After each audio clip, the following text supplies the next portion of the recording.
সাগর দিয়ে ভেসে যাচ্ছে। 10-12 বছর বয়স, তার সময় দাড়ি মস্ত গজ নাই, মেঘ বিছেরে, এটাও বোঝার বুদ্ধি নেই, চুল খাটো করার, কান ফোরার নাই, নাক ফোরার নাই।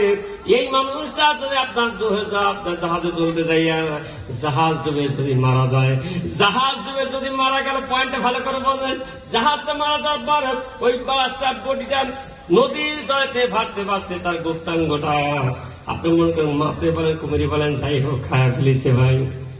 গুপ্তাঙ্গ যখন খায়া ফেললো, ওই মানুষটাকে এবার মানুষ দেখে ফেলে ডাঙায় নিয়ে আসলো।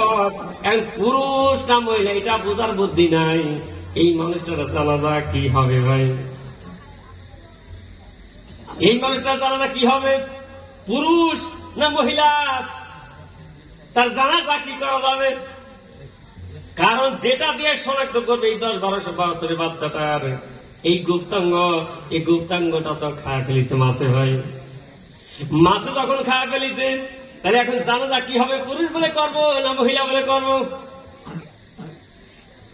বিশাল পেঁয়াজ আজকে আমার জামাতি ভাইদের দিয়ে যাব, জীবনে এই ভাঙ চট করে নাচ ছুটাইতে পারে ভাই। হুজুর কি যেন হুজুরদের হাতেই থাকে যায় নাকি বলেন? আল্লাহ জীবনে বহুত শুনলাম, এটা আবার কোন ধরনের ব্যাস? কারণ আপনি তো বোঝেন নাই কথাটা আমার। এই পানি দিয়া আপনার পানি আছে এখানে বেশি, একটা বাচ্চা ছেলে আপনার এই পানিতে ডুবে মারা গেল। মারা যাওয়ার পর কিছুদিন চলার পর ওই গুপ্তাঙ্গটা, পুরুষ হোক আর মহিলা হোক, গুপ্তাঙ্গটা মাছে খেয়ে ফেললো, ঠুকায় ঠুকায় খেয়ে ফেলিছে। ওই খাওয়ানোর পর এখন ডাঙ্গায় নিয়ে আসা হলো। এই মানুষটা পুরুষ না মহিলা এই বাচ্চাটা বোঝার বুদ্ধি নাই। পুরুষ না মহিলা এটা বোঝার বুদ্ধি নাই। আমি আপনার কাছে জানতে চাই, এই মানুষটার আপনার লাশটা, এই বাচ্চাটার লাশটা জানাজা করতে হলে পুরুষ হিসাবে করব না মহিলা হিসাবে করব? আপনাকে সমাধান দিতে পারেন ভাই? কথা বলেন, শুনতে পারেন? এটা বড় জটিল মাসলা কিন্তু, যে পুরুষ বলে জানাজা দেবো না মহিলা বলে জানাজা দেবো। আর ওদিকে হিজলার কথা আছে না নাই?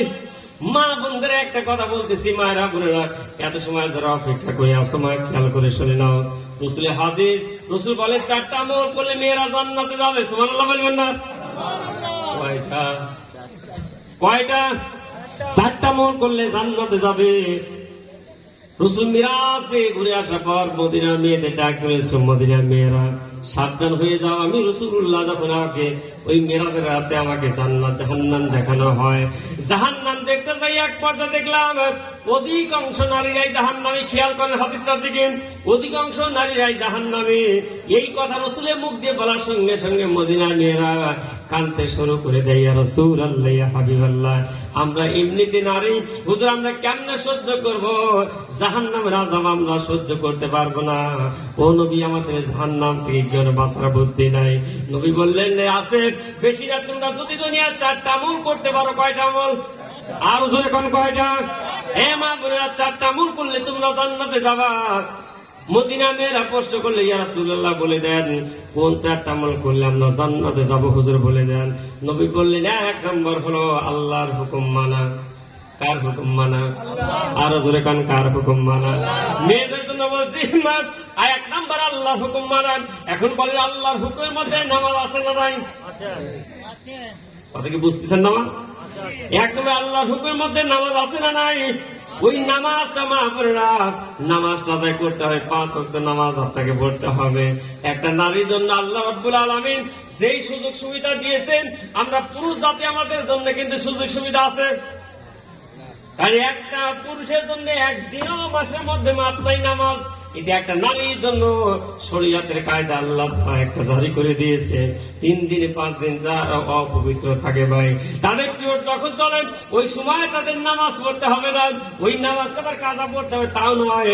আল্লাহ বলে আমার বান্দীদের জন্য ইহসান রহমত করে ওই বান্দির জন্য ওই 3 দিন 5 দিন নামাজকে আমি আল্লাহ মাফ করে দিলাম। এরপরও বাকি 25 দিন বলে 27 দিন বলে যে নামাজের সুযোগ হয়, এরপরও যদি নামাজ না পড়ে তাহলে কি করা দরকার বলতে পারেন? কি করা দরকার এদের কথা বলবো কি? আজকে যুবকরা রাস্তা দিয়ে হাঁটাহাঁটি করতেছে, আসরের নামাজ আযান হয়ে গেল। এখন ইমাম সাহেব আমার এই বাবাজি বললে, বাবারা আসরের নামাজটা পড়ে নেই। বলে হুজুর কিছু মনে করবেন না, হুজুর আমার কাপড় ঠিক নাই। কি ঠিক নাই? কথা বল না, কি ঠিক নাই? কাপড় ঠিক নাই। একটা মহিলাকে যদি বলা যায় মা নামাজ পড়ো, ওই মহিলা একবার দুবার তিনবার বলার পর ওই মেয়েটার নামাজের কথা বলা আর মাসলায় জায়েজ নাই, কিন্তু সরা জায়েজ নাই। তারা শরীয়তের একটা কায়দা ওর উপর আছে না নাই?